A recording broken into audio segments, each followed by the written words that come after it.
하나님 말씀 느헤미야 8장입니다. 구약성경 느헤미야 8장 18절의 말씀을 우리 함께 합독해 보겠습니다.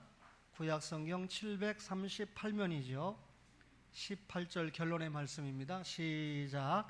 에스라는 첫날부터 끝날까지 날마다 하나님의 율법책을 낭독하고 무리가 이랫동안 절기를 지키고 여덟째 날의 규례를 따라 성회를 열었느니라. 아멘. 지난 시간에 52일 만에 성벽 공사를 마쳤다라고 하는 말씀을 들었습니다. 52일 만에 성벽 공사를 마칠 수 있었던 이면에는 하나님의 섭리가 있었고 느헤미야와 같은 영적인 지도자의 지도력이 있었고 또 백성들의 순종과 협력이 있었기 때문에 가능했다 그랬는데, 공교롭게 성벽을 완성한 날이 주전 444년 6.25가 일어난 날이 며칠이죠? 6월 25일입니다. 주전 444년 6월 25일에 이스라엘 백성들이 바벨론 포로에서 돌아와서 느헤미야를 중심으로 해서 성벽을 완공을 하게 됩니다. 이제 1차, 2차, 3차 돌아온 사람들이 각자 본성으로 돌아가서 안착을 하게 되죠. 1차 성전도 재건했고 또 3차 성벽도 재건을 했습니다. 저들에게 여러분 요긴하게 요구되는 것은 뭘까요? 여러분, 성전도 재건이 됐고 성벽도 축조가 됐으니까 신앙의 부흥이 저들에게 무엇보다 요긴하지 않습니까? 예배당만 잘 져놓고 신앙의 부흥이 없으면 곤란하잖아요. 여러분, 먼저 포로에서 돌아온 이들의 명단을 남겼는데, 바벨론 포로 생활 70년이다 할 때 다니엘과 세 친구가 주전 605년에 끌려갔지요.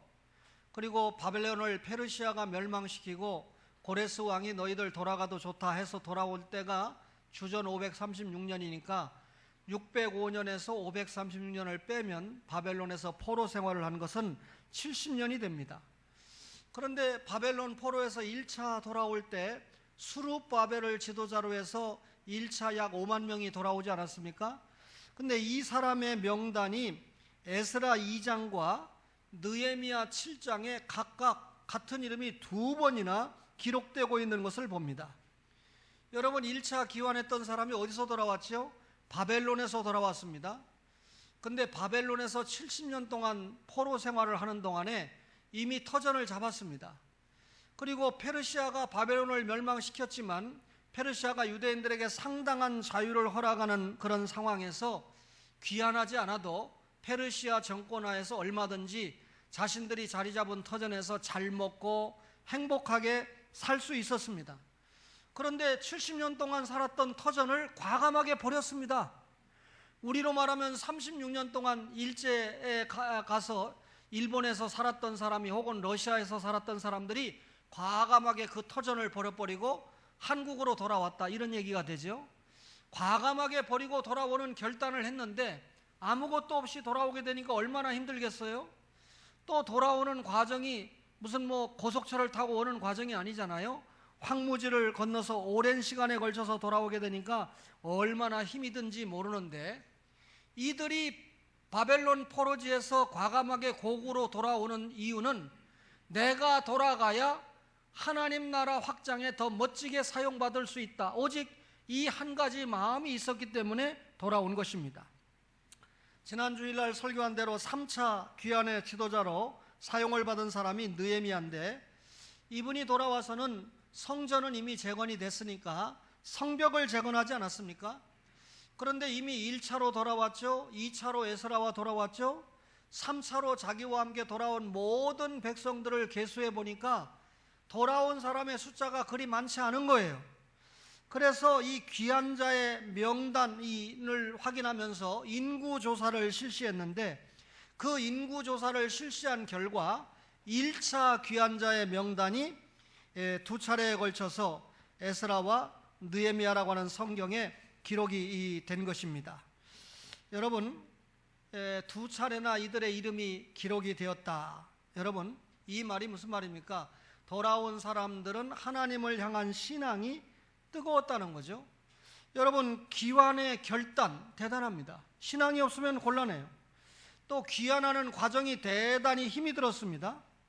돌아와서 성전을 재건하는 일은 또 얼마나 힘이 들었습니까? 반대하는 세력이 있어가지고 14년 동안 성전 기초 공사만 끝내놓고 14년 동안 성전을 재건하지를 못했습니다.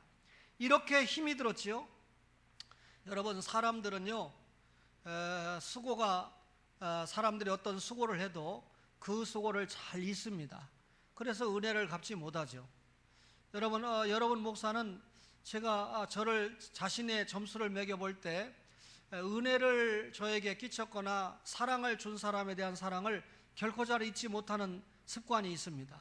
그래서 제가 여러분, 사랑을 받을 때는 받지만 또 갚을 때는 갚아야 된다는 마음을 가지고 살고 있는데, 우리 하나님께서는 절대로 사람의 수고를 잊을 수가 없는 분입니다. 하나님은 이 1차 귀환자 성도들의 헌신을 모두 기억하셨습니다. 그 결정적인 증거가 뭡니까? 1차 귀환한 성도들의 이름 한 사람 한 사람을 2번에 걸쳐서 정확하게 명단을 기록을 했다, 그 말이죠. 여러분과 저가 이 땅 위에서 하는 사랑의 수고를 혹 저는 잊을 수 있어도, 구역장은 혹 잊을 수 있어도 하나님은 결코 잊지 않고 기억하신다는 거죠. 바울 사도가 데살로니가 교회 보낸 편지에 보면 믿음의 역사, 사랑의 수고, 소망의 인내를 기억한다. 데살로니가 교회가 대단히 칭찬받은 교회죠. 믿음의 역사가 뭡니까? 믿음으로 구원이죠. 소망의 인내가 뭡니까? 소망으로 천국 가는 거죠. 사랑의 수고가 뭡니까? 여러분, 믿고 구원받은 자가 천국에 이르기까지, 그 소망을 획득하기까지 지상에서 하나님 나라 확장을 위해서 열심히 수고하는 것을 사랑의 수고라고 그랬는데, 믿음, 소망, 사랑 중에 뭐가 제일 크죠? 사랑이 제일 큽니다. 왜? 믿음과 소망은 하나님이 거저주시는 선물이지만 사랑은 여러분과 저가 감당을 해야 되는 일 아닙니까? 사람은 혹 기억하지 못해도 하나님은 우리의 사랑을 다 기억하십니다. 장로님들의 사랑의 수고를 다 기억합니다. 저는 최병식 집사님의 사랑의 수고도 다 기억합니다. 불편한 다리를 가지고 선풍기와 열풍기를 갈아 끼우는 장면도, 주방에서 청소하는 장면도 다 생각이 납니다. 지금은 청소는 그만, 선풍기를 교환하는 건 그만두고 교회 올라오는데도 불편한 다리를 지금 가지고 있으나 회복 중에 있습니다. 여러분, 하나님이 기억하시기 때문에 영육간에 회복되는 역사가 있을 줄 압니다. 여러분과 저의 사랑의 수고가 이 땅에서 다 받는 것이 아니고 하늘에 간직됐다는 거 믿고 있죠? 따라서 여러분, 우리의 사랑의 수고의 보상이 잠시 잠깐으로 끝나는 것이 아니라 하늘에 보관되어 있다는 것은 영원한 상급으로 저장되어 있다는 것이 얼마나 우리에게 큰 행복이고 소망인지 모릅니다. 여러분, 신앙의 부흥은 내적인 재건, 곧 영적인 부흥에 있는데, 여러분, 성벽 재건을 마친 후에 7월 1일이 됐습니다. 7월 1일은 이스라엘 백성으로 따지면 우리로 말하면 1월 1일입니다. 새해가 시작된 날이죠. 7월 달에는 중요한 절기가 있는데 7월 1일 날 새해가 됐다, 나팔을 부는 나팔절이 있죠. 7월 10일 날 대속죄일이 있습니다. 15일부터 초막절이 시작되지 않습니까? 아주 새해가 시작되면서 중요한 절기가 시작이 되는데, 신년을 맞이하는 이 나팔절, 그러니까 신년제죠. 새로운 해가 된다라고 하는 건 누구든지 다 기쁜 마음으로 맞이하지 않습니까? 근데 이스라엘 백성들은 이 7월 1일에 새로운 해를 맞이하면서 예루살렘을 바라보니까 형언할 수 없는 어떤 슬픔이 있었습니다. 여러분, 그래서 백성들은 새해를 맞이하면서 축제로 맞이하는 것보다는 슬픈 마음으로 맞이를 하고 있었습니다. 그래서 저들은 하나님의 말씀을 듣기를 원했습니다. 지금 여러분, 백성들을 직접 대하는 사람이 누구냐면 느헤미야입니다. 느헤미야는 페르시아의 왕으로부터 지금 무슨 자격으로 왔습니까? 유대인들을 다스리는 총독의 자격으로 왔죠. 행정관으로 오지 않았습니까? 따라서 이 유대 백성들, 돌아온 백성들의 마음을 결속시키고 신앙을 결속시키는 일을 느헤미야가 감당을 하게 됩니다. 그런데 여러분, 느헤미야보다 조금 전에 돌아온 유명한 학사가 누굽니까? 에스라 아닙니까? 따라서 이 느헤미야가 에스라에게 하나님의 말씀을 읽어달라고 요청을 합니다. 물론 백성들이 느헤미야에게 하나님의 말씀을 들려달라고 행정관이니까 요구를 합니다. 그런데 하나님의 말씀을 들려주는 것은 느헤미야보다는 에스라가 적임자이기 때문에 느헤미야가 에스라에게 부탁을 했고, 에스라는 이 일에 기꺼이 응해서 자기가 가져온 모세오경, 여러분들은 지금 성경 다 들고 있죠. 그런데 이 시대는 성경을 다 들고 있기는커녕 몇 권 없었죠. 그래서 에스라가 지금 성경을 들고 와서 주도적으로 하나님의 말씀을 저들에게 들려주게 됩니다. 백성들이 에스라에게 결국 말씀을 들려달라고 요청을 해서 느헤미야를 통했지만 하나님의 말씀을 듣게 되는 겁니다. 그러면 백성들이 왜 말씀을 들려달라고 했을까요? 70년 동안 바벨론에서 포로 생활하니까 하나님의 말씀을 제대로 들을 수 있는 기회가 아무래도 적었습니다. 그렇죠? 지금 돌아와서 3차로 돌아온 사람들이 52일 동안 뭘 공사했죠? 성벽 재건 공사에 임했습니다. 하루 이틀도 아니고 1, 2년도 아니고 52일 만에 마쳤다는 것은 이 사람들이 성벽 재건에 총력했다는 뜻이죠. 따라서 하나님의 말씀을 상고하거나 하나님의 말씀을 들을 수 있는 시간이 그렇게 많지 않았어요.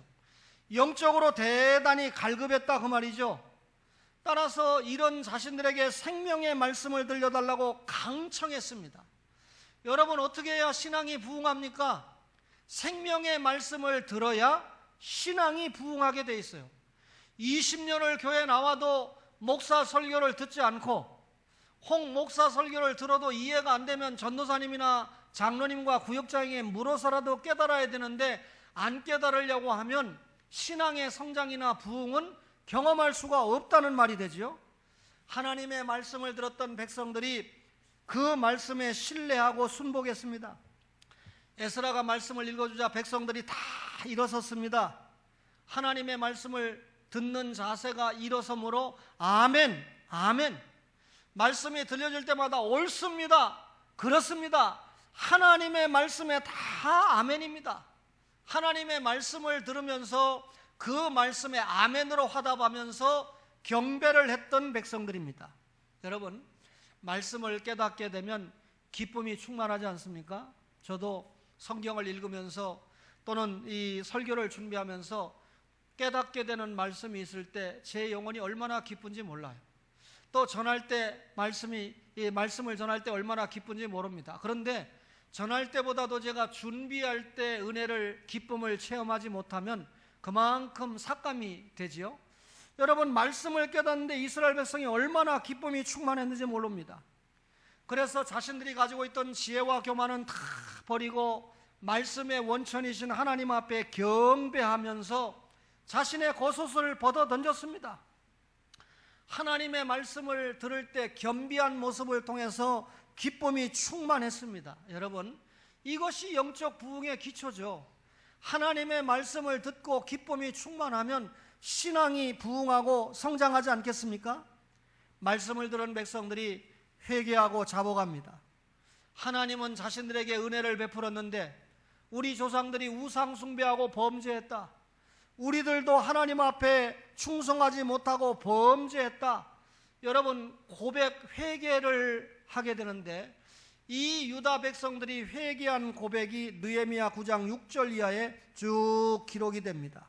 여러분, 하나님의 말씀을 들었을 때 영적으로 부흥했고 회개했다 그 말이죠. 여러분, 어떤 교회 가보면 하나님의 말씀보다 찬양이 엄청나게 뜨거운 교회에 있습니다. 찬양만 하면 성도들이 정신을 못 차립니다. 여러분, 죄송하지만 찬양만 뜨겁다고 해서 교회가 부흥되는 거 아닙니다. 어떤 교회가 보면 말씀보다도 또 기도에 굉장히 치중하는 교회가 있습니다. 여러분, 목사님이 금요기도에 나와도 설교보다는 기도에 굉장히 치중합니다. 물론 금요기도니까 그렇겠지요. 그런데 여러분, 전반적으로 기도만 뜨겁다고 해서 부흥하는 거 아닙니다. 여러분, 신앙의 부흥은 말씀의 부흥이 선행되고 그 다음에 찬양이 부흥하고 기도가 부흥할 때, 뜨거울 때 부흥하게 되어 있다 그 말이죠. 여러분과 저가 다 물어보면 바쁘대요. 가정에서 살림하는 가정주부도 바쁘대요. 바쁜 거 인정합니다. 여러분, 제 아내를 보니까 여러분 하루 3번이 아니고 5번 밥을 차려야 되고 하는 거 보니까 바쁜 거 제가 인정을 해요. 그런데 여러분, 직장 다니는 사람도 바쁘죠. 사업을 운영하는 분도 바쁘지 않습니까? 그런데 바쁜데 그 바쁜 일상에 잡혀가지고 말씀을 읽는 게 등한하고, 바쁜 일상에 잡혀가지고 기도 생활을 못하고, 바쁜 일상에 붙잡혀가지고 찬양을 제대로 하지 못하면 신앙이 부흥할 수가 없다는 말이죠. 여러분, 오히려 우리의 이 말씀 정독이, 기도가, 찬양이 우리의 바쁜 일상을 정복해가는 은혜가 있기를 바랍니다. 백성들이 결단했습니다. 여러분, 말씀을 들은 유다 백성들이 자신과 조상들의 잘못을 다 고백했습니다. 여러분, 조상과 자신들의 죄를 고백하는 데서 끝나면 안 되잖아요. 다시는 우리가 그런 죄를 범하지 않겠습니다라고 맹세하는 게 중요하지 않아요? 하나님, 우리가 하나님 앞에 잘못하면 저주를 기꺼이 받겠습니다라고 말할 만큼 강력한 맹세를 했습니다. 어떤 맹세를 했냐면, 먼저 이방인과 결혼하지 않겠다 이렇게 맹세합니다. 여러분, 지혜의 대왕 솔로몬이 많은 이방 여인과 혼인을 함으로 말미암아 이스라엘 나라가 영적으로 얼마나 침체했는지, 그가 죽고 난 다음에 나라가 남쪽 유다와 북쪽 이스라엘로 갈라질 만큼 엄청난 어려움을 초래했습니다. 나라가 갈라진 이후에 북쪽 이스라엘의 7번째 왕인 아합이 여러분 페니키아에서 이세벨이라는 여인을 아내로 데려오면서 여러분 북쪽 이스라엘 역사상에 최악의 우상 숭배가 창궐하는 시대를 맞이하고 말았습니다. 나라도 그렇고 가정에도 그렇고 예수를 믿지 않는 사람이 들어오면 낭패를 만난다라고 하는 신뢰죠. 하나님께서 아담과 하와를 통해서 최초의 가정을 만들어 주었습니다. 이 가정은 하나님만 섬기는 믿음을 통해서 하나님 나라 확장에 멋지게 사용을 받아야 되는데, 그만 여러분 아담이 범죄함으로 말미암아 하나님 나라 확장의 일꾼에서 이탈을 해버리고 말지 않았습니까? 노아 시대를 우리가 잘 살펴볼 때 신자가 신자와 결혼을 해야지 불신자와 결혼을 한다는 것은 사실상 우리 가정은 하나님 나라를 포기하는 것입니다 라고 고백하는 것입니다. 여러분, 하나님의 나라를 알지 못하는 사람과 어떻게 하나님 나라 건설을 해 나가겠습니까? 그렇죠? 따라서 우리가 예수 믿는 신자가 신자와 결혼을 하는 것은 다음 세대까지 신앙을 계승하는 중요한 요인이 될 것입니다. 한국교회의 최고 걱정은 예배당 건물이 없어서 걱정이 아니고 다음 세대를 걱정하고 있습니다. 우리 교회도 예외가 아니죠. 이 다음 세대 걱정에 있어서 가장 중요한 것은 앞으로 용서하세요, 서연이가 믿는 모스마를 데려오는 거고 선재가 믿는 딸을 데려오는 겁니다. 여러분, 성경이 교과서입니다. 그죠? 그런데 지금 제가 말씀드리는 이방인과 결혼하지 않을 것을 맹세했다는 이 부분은 우리 교회 김교천 장로님이 참고서를 가지고 있습니다.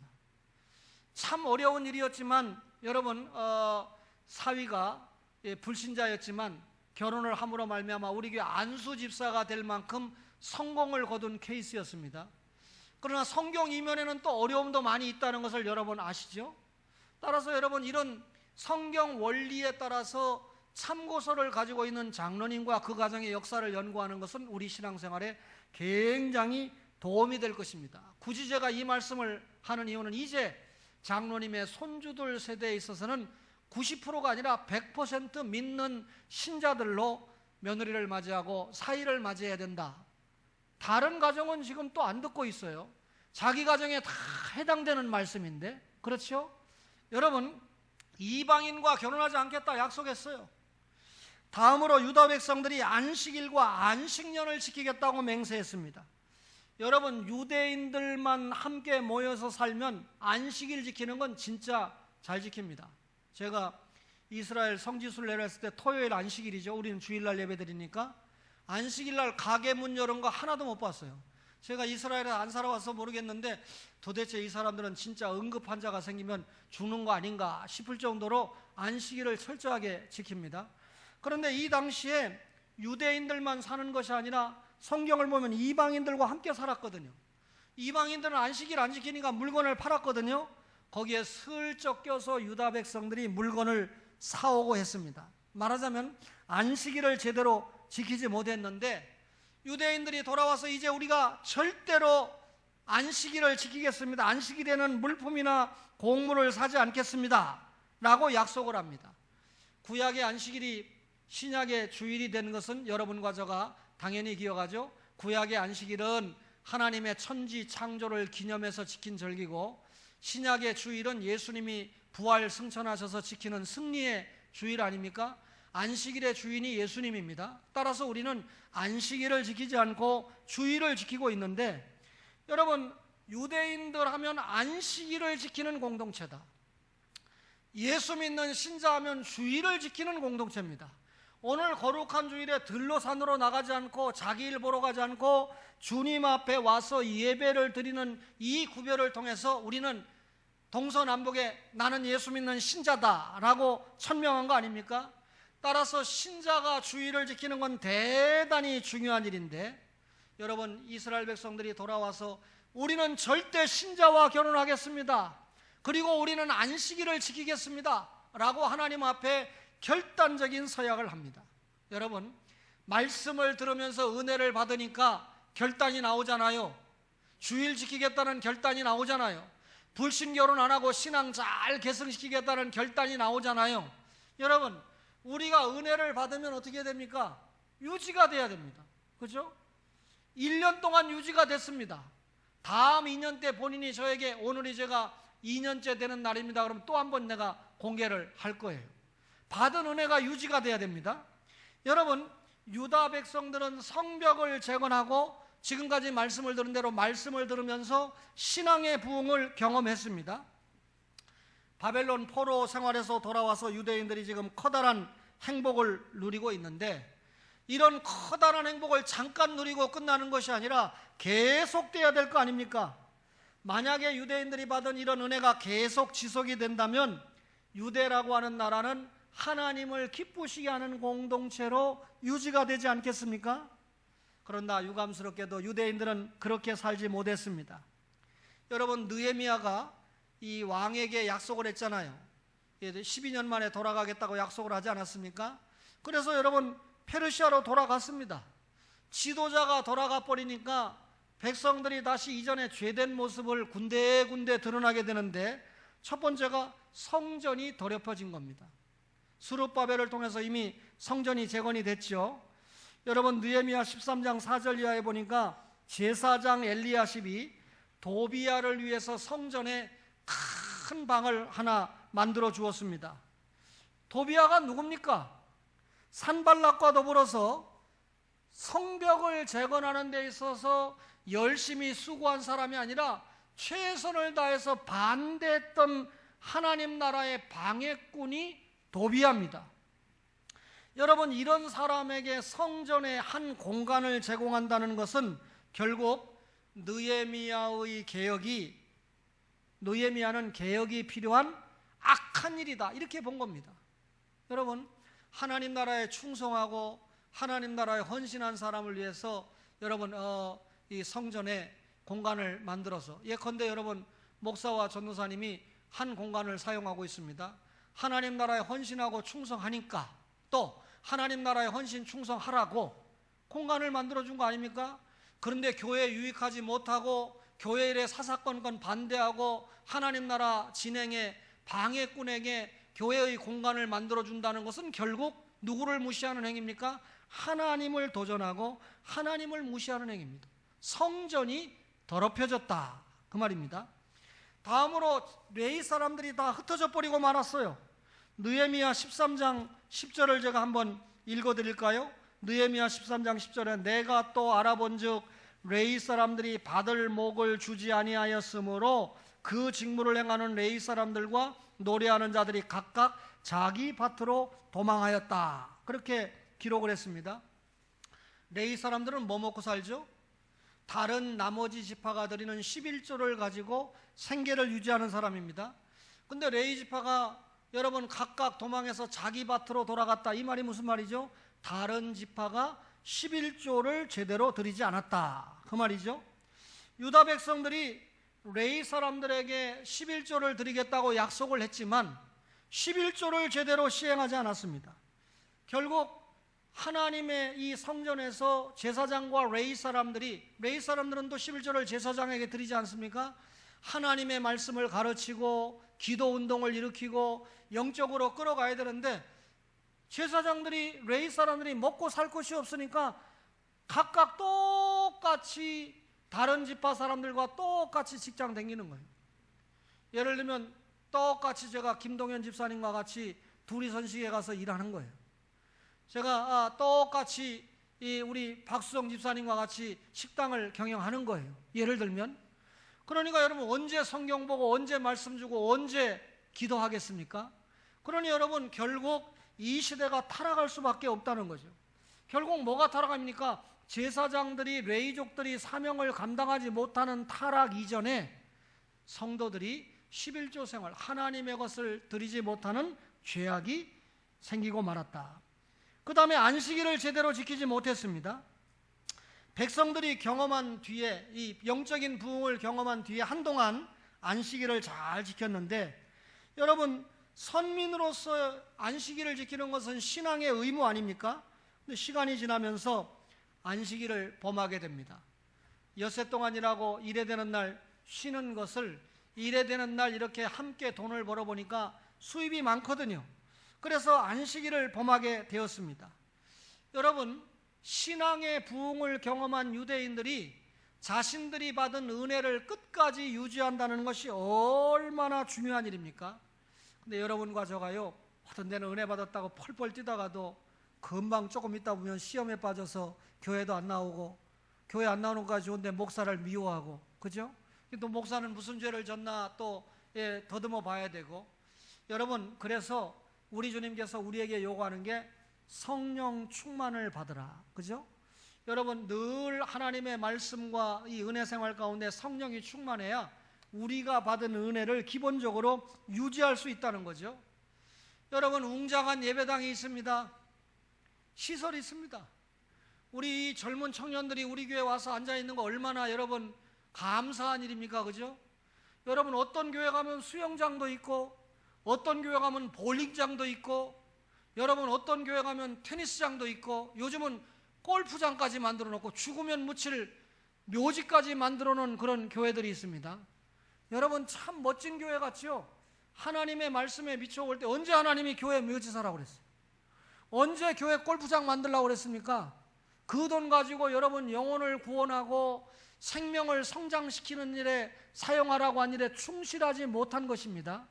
그럼에도 불구하고 문화적인 여건이 좋으니까 자꾸 젊은 청년들을, 아이들을 이런 웅장한 예배당 시설을 가지고 있는 교회에 빼앗기게 됩니다. 여러분, 좋은 시설을 가진 걸 제가 탓할 수 없겠죠. 그러나 그런 엄청난 시설을 만들어 놓고 그 안에서 하나님의 말씀이 전해지지 않고, 그 안에서 하나님 앞에 영과 진리의 예배가 드려지지 않고, 기도가 뜨겁지 않고 찬양이 식어버렸다면 하나님이 탄식하실 것입니다. 아무리 성전을 재건하고 성벽을 재건하고 외적으로 훌륭한 내부 시설을 갖추었다 할지라도 그 안에서 하나님의 말씀이 들려지고 회개하고 영적으로 결단하고 주님 나라 확장을 위해서 충성하는 수고가 보이지 않는다면 안 된다는 거죠. 여러분과 저에게 중요한 게 뭡니까? 따라서 영적인 부흥, 신앙의 부흥이지 않습니까? 신앙의 부흥이 뭡니까? 말씀의 부흥입니다. 하나님의 말씀이 잘 들려질 때 성령님께서 은혜를 물 붓듯이 부어주는 것을 확실히 믿으시기 바랍니다. 시대가 영적으로 어두워지고 있습니다. 침체해지고 있습니다. 여러분, 수룹바벨이라는 지도자 얼마나 그립습니까? 에스라라고 하는 지도자가 얼마나 보고 싶은 지도자입니까? 여러분, 수룹바벨과 같은, 느헤미야와 같은 지도자가 얼마나 이 시대에 필요합니까? 이 시대는 반드시 외적인 재건이 필요합니다. 사랑하는 장로님들, 우리 교회가 왜 외적인 재건이 필요합니까? 평균 연령이 굉장히 젊었던 교회입니다. 그러나 이제 교회의 시간이 더해지면서 연세 드신 어른들이 생깁니다. 엘리베이터가 없는데 3층까지 올라오는 게 너무 힘듭니다. 또 아까 말씀드린 최 집사님과 같은 경우 교회 앞에 도무지 올라올 수가 없는 상황입니다. 혹 1층이라면 오늘도 예배드리고 있을지 모릅니다.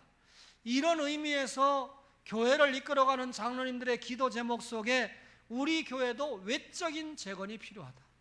오죽하면 제가 이 전체 상가를 관리하고 있는 일을 감당하고 있는데 속상한 일이 한두 가지가 아닙니다. 그럼에도 불구하고 우리 교회의 외적 재건에 중대하기 때문에 감당을 하고 있습니다. 여러분, 외적 재건이 필요하지만 그보다 더 중요한 한 가지, 외적 재건 무시하는 거 아닙니다. 내적인 재건, 영적인 재건이 필요하죠. 그 영적인 재건이 뭡니까? 하나님의 말씀이 들려지는 겁니다. 이스라엘 백성들이 외적으로 재건하고 내적으로 재건이 되었을 때 그야말로 이스라엘 공동체가 만들어진 거죠. 이스라엘 공동체가 뭡니까? 선택받은 백성, 선민 공동체입니다. 하나님이 거룩하니 저희도 거룩한 성별 공동체입니다. 다른 사람들은 다 시간을 성별하지 않는데 우리는 시간을 성별했습니다. 성별 공동체죠. 그렇죠? 여러분, 거룩한 공동체이지 않습니까? 다른 사람들은 예배드리지 않는데 우리는 교회 와서 예배드리고 있습니다. 구별된 성별 공동체 아닙니까? 여러분, 이 구별의 기본은 예수 믿고 구원입니다. 따라서 이 단체가 초원교회, 나는 초원교회 교인이다, 나는 초원교회 성도다, 이 말은 나는 구원의 공동체다. 이 공동체는 거룩의 공동체입니다. 여러분, 하나님의 말씀에 순종하고 사는 것 자체가 거룩이에요. 이렇게 사는 게 거룩이 아니라 부모 공경하면 거룩한 사람입니다. 형제를 미워하지 않으면 거룩한 사람입니다. 여러분, 이 음욕을 품지 않고 살아가면 거룩한 사람입니다. 음욕을 품었다 할지라도, 형제를 미워했다 할지라도 하나님 앞에 잘못했습니다, 회개하고 고치면 그 사람은 거룩한 여러분 공동체의 일원이 된다, 그 말이죠. 여러분, 우리는 여기에서 끝나지 않고 하나님 나라 확장을 위한 사명을 감당하는 공동체이지 않습니까? 여러분과 저가 이렇게 구원받고 여러분 우리를 성화시키면서 성별시키면서 사명을 감당하는 이유가 뭡니까? 예배를 드리고 반주를 하고 식사 준비를 하고 구역 예배를 인도하고 여러분 청소를 하고 이렇게 사명을 감당하는 중요한 이유가 무엇일까요? 목적은 하나님 영광 아닙니까? 하나님의 영광이 뭡니까? 여러분, 하나님 나라를 확장시키는 일 아닙니까? 이 하나님 나라 확장을 위해서 여러분과 저는 예수 믿고 구원받은 하나의 공동체, 초원 공동체가 되었습니다. 사랑하는 초원의 모든 가족들이 외적인 재건도 등한히 하지 말고 특별히 내적인 재건도 등한히 하지 말아서 우리가 이 말씀을 통해서 연약한 육신도 거룩하게 하고 말씀을 통해서 구원받은 중생받은 이 영혼도 날마다 윤택하고 살찌우게 해서 이 시대를 살아가는데 여러분과 저가 외적인 부흥은 말할 것도 없고 내적인 부흥을 통해서 날마다 하나님 나라 확장에 멋지게 사용받는 축복의 가족들이 되시기를 주님의 이름으로 축원합니다.